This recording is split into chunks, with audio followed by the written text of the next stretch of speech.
Nos últimos 5 anos, as ações da Walgreens caíram 84% e só em 2024 caíram 67%. Nesse vídeo eu vou explicar para vocês o que está acontecendo com a empresa, com a Walgreens, por que as ações caíram tanto e também discutir mais para o fim do vídeo se vale a pena comprar as ações da empresa, principalmente pensando em dividendos, já que o dividend yield dela passou de 13% recentemente. Se você tem interesse nesse tipo de conteúdo, já se inscreve no canal para não perder os próximos vídeos e deixa o like para ajudar o canal a crescer e a chegar a mais investidores. A Walgreens é uma grande rede de farmácias com mais de 8.700 lojas, com uma tese de investimento muito parecido com o que a gente vê aqui no Brasil, com a Raia Drogasil, Pague Menos, Panvel, que é uma tese de expansão. Então ela cresceu muito nos últimos anos, principalmente nos Estados Unidos, abrindo farmácias, né? Ela tem esses modelos de loja grandes aqui, principalmente nos Estados Unidos, onde você encontra não só remédios de prescrição, como também over the counter, que são aqueles remédios que você pode comprar sem necessariamente precisar de uma prescrição médica. Também você encontra lá produtos de beleza,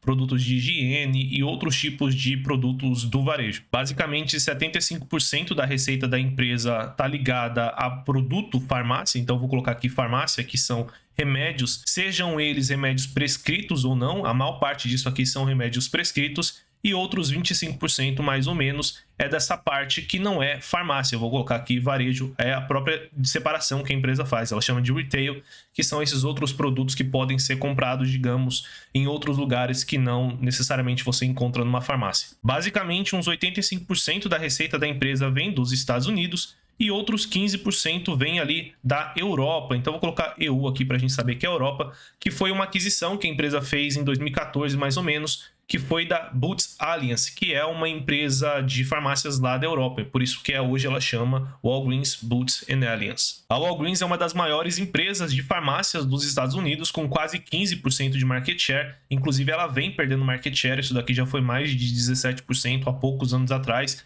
Então ela tem sofrido com concorrência, isso é um dos assuntos que a gente vai tratar aqui nesse vídeo. Como eu expliquei para vocês, até recentemente a Walgreens sempre foi uma tese de crescimento. Hoje ela tem aquelas 8.700 lojas e ela vem crescendo muito ao longo dos últimos anos. Aqui nesse gráfico a gente enxerga a receita dela, como saiu ali de pouco menos de 10 bilhões de dólares em 1998 e hoje beira aqui os 137 bilhões de dólares. Então realmente é uma rede gigantesca do ponto de vista de receita. O problema é que olhando o lucro operacional da empresa, vocês vão perceber que eles atingiram mais ou menos um pico aqui em 2019 de cerca de 8 bilhões de dólares e vem caindo desde então, chegando a 2 bilhões de dólares de lucro operacional acumulado dos últimos 12 meses. Então, apesar da receita subir bastante, a margem operacional da empresa foi cada vez mais espremida. E isso basicamente explica o porquê que as ações caíram tanto nos últimos 5 anos, principalmente ali depois do C19, que a situação desandou e a empresa piorou bastante. E basicamente isso aqui aconteceu por 3 motivos que eu vou explicar para vocês agora. O primeiro motivo, vamos chamar de um motivo macro. O que a gente teve aqui a partir de 2020, principalmente depois do C19? Um aumento expressivo da inflação dos Estados Unidos na Europa, então vamos colocar aqui inflação, e também de juros. A Walgreens é uma empresa que foi muito pressionada por conta desses movimentos. Nos juros ela foi pressionada porque mais ou menos aqui em 2020 e 2021 ela resolveu fazer uma aquisição de uma empresa chamada VillageMD, que era uma empresa que forneceria serviços médicos ao lado ou dentro das farmácias da Walgreens. A ideia deles com essa aquisição era expandir mais de 1.000 lojas dessa Village ao longo dos próximos anos, no curto e médio prazo, para tentar competir um pouco mais com a CVS, que tem um pouco desse serviço. Então aquela ideia de transformar a farmácia num centro de saúde, algo que a Raia Drogasil está tentando fazer aqui no Brasil. Não deu muito certo, os juros subiram, isso daí começa a pesar na dívida da empresa, então ela entrou ali em 2020 e 2021, pós-19 endividada, com juros subindo, ela acaba sofrendo, sem contar que essa aquisição aqui não foi muito acertada, inclusive recentemente, no resultado mais recente que a gente vai comentar no fim do vídeo,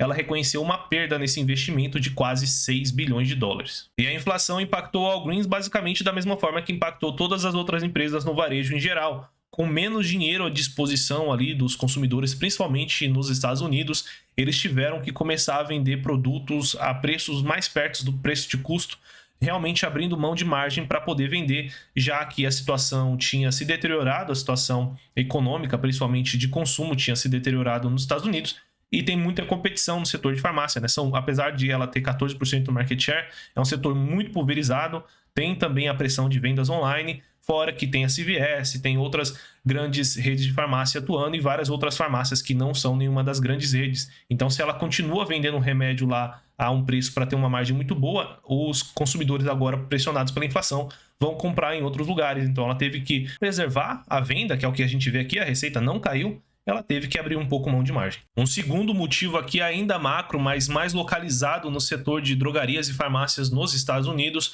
foi a pressão das PMBs nos últimos anos em relação às vendas aqui da Walgreens. O que é isso? Basicamente, nos Estados Unidos, quando um trabalhador ou uma pessoa paga ali um plano de saúde, vamos colocar aqui plano de saúde. Esse plano de saúde contata uma PMB, que é basicamente uma intermediadora entre o plano de saúde, que cobre aqui milhões de pessoas, né? O plano de saúde cobre milhões de pessoas, e a fabricante de remédios. Vamos colocar aqui, por exemplo, a Eli Lilly, que está listada na bolsa. Então, essa PMB ela faz uma negociação com as empresas de remédio para poder garantir remédios a melhores preços para essas grandes seguradoras nos Estados Unidos, grandes provedoras de planos de saúde nos Estados Unidos. Então ela vai lá, por exemplo, na Lilly e fala, olha, esse remédio que você vende aí, a gente aceita pagar no máximo $10, e aí se você fizer isso aí, todos os clientes dessa rede aqui, que eles vão comprar o seu remédio, eles vão ter a cobertura aqui do nosso plano. Então, para a Eli Lilly é bom, já que ela acessa milhões de clientes de uma vez só. Só que para isso ela precisa de uma farmácia, então a Walgreens vai ser, digamos assim, a distribuidora desse remédio. Então aqui vocês conseguem perceber que a Walgreens é uma ponta mais fraca nessa negociação, porque para ela acessar esses milhões de clientes que estão aqui dentro desse plano de saúde, por exemplo, ela tem que aceitar essas condições que foram negociadas antes com a intermediadora PMB. Então ela vai ter que vender esse remédio aqui a $10, com uma margem muito baixa, talvez até perdendo dinheiro, né? A gente não sabe porque eles não abrem essa negociação, porque se ela dizer assim, olha, eu não aceito vender, simplesmente a PMB, junto com a seguradora, vai falar, ok, as farmácias da CVS, elas aceitam o plano de saúde e os clientes todos, esses milhões de clientes, vão comprar onde? Na CVS. Então, a ponta mais fraca aqui dessa negociação é a drogaria. A CVS ela não tem essa pressão justamente porque a própria CVS é uma das maiores PMBs dos Estados Unidos. Ela tem um braço do negócio dela que ela faz justamente essa negociação com as fabricantes de remédio, com as fabricantes de medicamentos. Então ela conseguiu se livrar dessa pressão comercial nesses últimos anos, que também ajudou a pressionar a margem da empresa para baixo, no caso aqui da Walgreens. E o terceiro impacto que a Walgreens sofreu nesses últimos anos foi o impacto do crescimento do e-commerce, principalmente ali a partir de 2020, basicamente a mudança no hábito de consumo dos consumidores. Lembram que cerca de 25% da receita do Walgreens não é ligada necessariamente a remédios? Ou seja, esses outros 25% aqui da receita do Walgreens, onde ela vende produto de beleza, produto de higiene, outros produtos de varejo, ela basicamente começou a disputar com as grandes varejistas online. Então agora ela disputa com a Amazon, ela disputa com a Walmart, ela disputa com a Costco, ela disputa com outras empresas que cresceram muito no online, oferecendo um serviço muito bom de entrega rápida, de um preço muito baixo. Afinal de contas, a ideia da farmácia nunca foi ter um produto num preço bom nesses outros 25%, né? Todo mundo sabe que você vai comprar ali, por exemplo, um desodorante na farmácia, ele é mais caro e você compra pela conveniência. Só que com a inflação subindo, aqui a gente lembra que a inflação subiu, as pessoas não estão ligando mais tanto para a conveniência, elas querem comprar mais barato. Quem fornece mais barato? Amazon, Walmart, Costco e tantas outras milhares de empresas que cresceram muito no e-commerce nesses últimos anos nos Estados Unidos. Inclusive com algumas dessas empresas, a própria Amazon e o Walmart, oferecendo até um segmento de farmácia dentro do braço da empresa. Então, tem lojas da Walmart lá que você consegue ir e tem farmácias dentro. A própria Amazon aqui vendendo remédios dentro do e-commerce dela, então atacando não só os 25%, mas também dentro daquele 75% restante da receita, o que não é remédio de prescrição passou a ser atacado por essas outras empresas. Então, como a situação não está nada fácil, a Walgreens tem reduzido a quantidade de lojas, então isso faz ela perder market share, perder poder de marca, ter acesso a mercados menores. Obviamente que a empresa alega que está fechando lojas que não são lucrativas nesse momento, então para ter uma pressão menor de margens, mas nunca é bom. Aquela tese de crescimento, ela acabou em 2019 e agora é uma tese em declínio. Inclusive, após o resultado mais recente do segundo trimestre, eles chamam de terceiro trimestre fiscal, mas basicamente o segundo trimestre, eles anunciaram o fechamento de mais 2.000 lojas, então realmente não está fácil a situação da Walgreens. A receita vai continuar caindo, porque ela não vai conseguir crescer receita enquanto fecha a loja. O lucro operacional vai ser uma bagunça, tem todos os custos e despesas de você sair dos contratos, de você fechar as lojas, de você mandar o pessoal embora.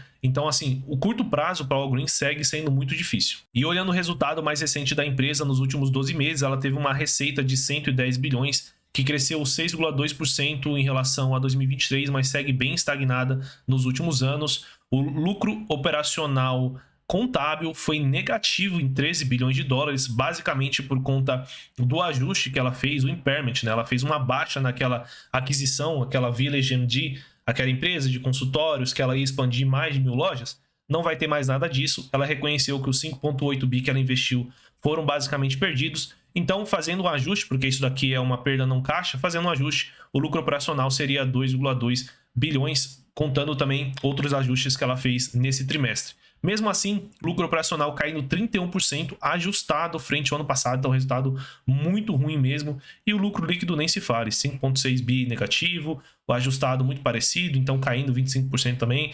Então, um resultado muito ruim nesse segundo trimestre para a Walgreens. Nos últimos 12 meses, a Walgreens queimou 314 milhões de dólares de caixa operacional, o que nunca é um bom sinal. Apesar de ter melhorado sim frente ao ano passado, isso daqui acende um alerta e aponta para a necessidade da empresa realmente diminuir o seu próprio tamanho. Afinal de contas, a dívida começa a pesar e ela não está vendendo tão bem, então ela vai ter que reduzir lojas para parar de queimar esse caixa operacional todo um trimestre, porque senão daqui a pouco ela corta dividendo, ela, enfim, entra numa situação ainda mais difícil de sair, que já está difícil, né? E além desse resultado muito ruim do segundo trimestre, a empresa reduziu o seu guidance de lucro por ação para o ano completo de 2024, alegando aqui que o ambiente de consumo aqui no setor dela está pior do que ela esperava e vão continuar impactando negativamente as margens aqui no varejo. E também aqueles desafios que eu expliquei para vocês, né, principalmente no tópico 2 das PMBs lá, vai continuar impactando a parte de farmácia aqui no resultado da Walgreens e ela vai ter de novo mais um trimestre ruim no próximo trimestre. Para ela já é o terceiro, então o próximo é o último,